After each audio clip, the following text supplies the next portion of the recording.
This is mostly what our site looked like before we had the work done. Just really dense undergrowth. But now our site looks like this.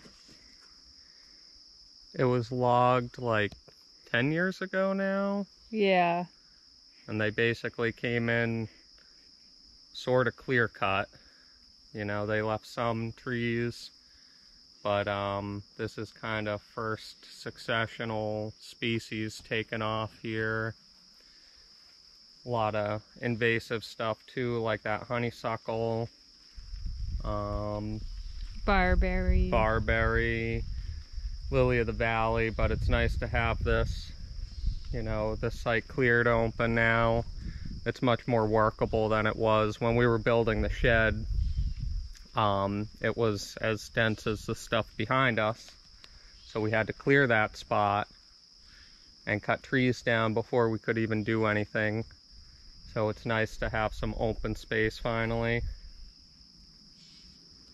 Let's take a look at some of the trees. We have plenty of ash, which is what this is.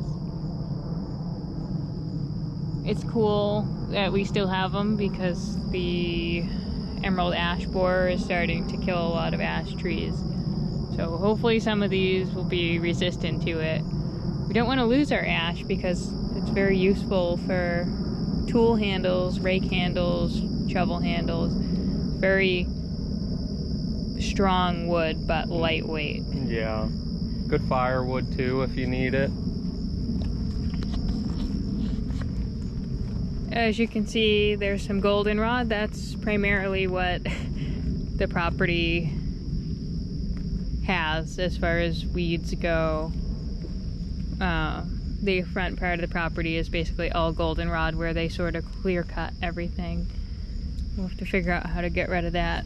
Yeah, and everything up here was like goldenrod as far as the eye could see, as tall as we are.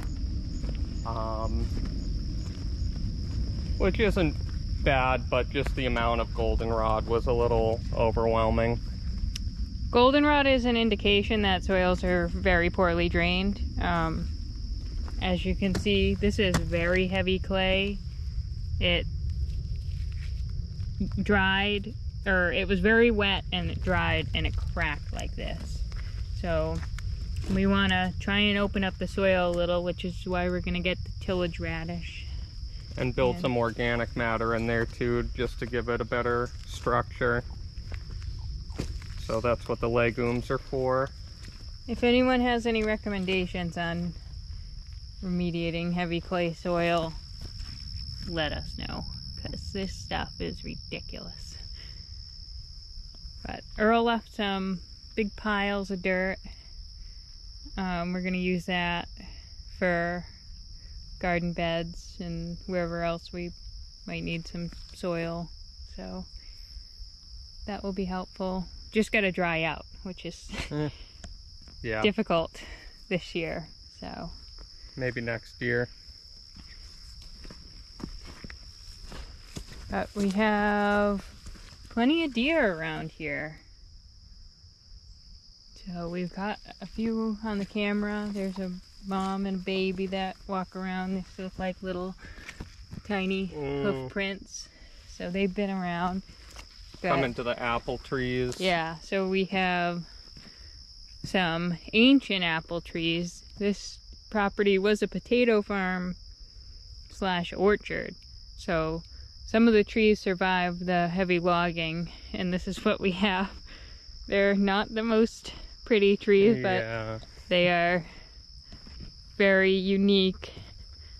But they do make apples, so. And we ate them last year and the year before. They're very good in the fall. So. Lots of raspberries too. Yep, we have lots of raspberries, like common after a site disturbance. We have blackberries as well. And we found some blueberries when we were walking the property with our friends the other day. So we got a nice low bush blueberry patch that we'd like to cut the trees that are growing up in it, give them some sun, and hopefully we'll be able to get some blueberries in the not too distant future.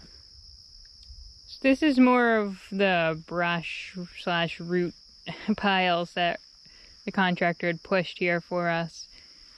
Our goal was to try and chip them up, but there's a lot of dirt mixed in there, so I don't know what we're gonna do with those. Yeah, probably try to drag out the wood and burn it, because yeah, we could have like a big brush fire or something. Charcoal and ash is good for heavy clays if we can mix that into the soil, or even just top dressing the soil with it, putting compost on top of it, something like that.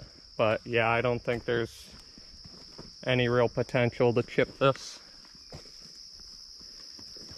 Big dead cherry tree there. Yeah, we have a lot of standing dead trees that we'll deal with when we have more time up here. But for now, I mean, they're not going to fall on anything important, so... Hopefully.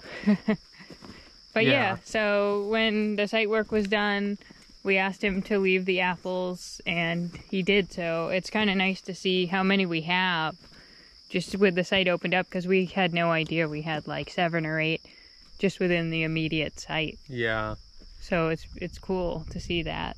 We had picked this site initially because it was the most open. It was, when they logged it, it was really compacted. It was one of the roads they used for logging. So nothing really big had grown up here, which is how we were able to walk in before our driveway was drivable. We were parking at the bottom, hiking up, and just camping here in head-high goldenrod. This is the remnants of the same road that we'd walk up, and it just kind of continued this way where our pad is now. Yeah, so the site, this was easy access from the road, which was existing. We had to have it redone. We'll post some pictures of what it looked like before, but I'm not crazy about the power lines, the fact that we can see them from our site, and especially in the winter we'll be able to see them. But for now, for the first house, it's just so much better for accessibility and money saving. Like if we wanted to go way deeper in the woods, that obviously would have cost more money. But someday when we build the second house, if we have the time and the resources, we'll go deeper in. We found a spot a couple years ago that had like such a way better view. This is pretty good now that it's opened up, but this site already had like a beautiful view. Haven't been able to find it since, but we'll find it again. So yeah, this is basically the tour of the immediate property.